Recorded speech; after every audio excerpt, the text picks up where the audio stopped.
Finally এলো সেই দিনটা যেদিন আবার অয়ন কলকাতায় ফিরে যাচ্ছে। একদম সকাল সকালে বেরিয়ে পড়েছে। নিচে গিয়েও আমি আবার ওপরে ছুটলাম, একটা জিনিসও ফেলে এসেছিল তাই। আজকের দিনটা নিয়ে একটু চিন্তাই ছিল, কারণ রাস্তাঘাটের যে অবস্থা, এত ভিড়ভাট্টা, তার মধ্যে ঠিকঠাক করে পৌঁছতে পারলে হয়।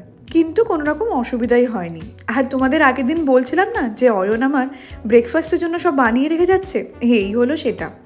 মনে হয় এটাকে আপ্পামি বলে, আর তার সাথে বাদাম আর ছোলা দিয়ে চাটনি। এবার তো আমার অফিস শুরু হয়ে গেল। 2 দিনের ভিডিও তোমাদের একসাথে দেখাচ্ছি।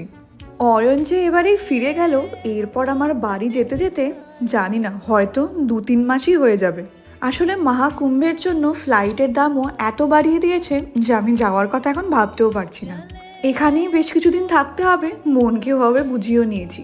আর জানো তো, মা আমাকে এরকম কড়াইশুটির পুর দিয়েছিল, এই আপ্পামের মধ্যে দিয়ে খেয়েছি, বেশ টেস্টি লাগলো কিন্তু।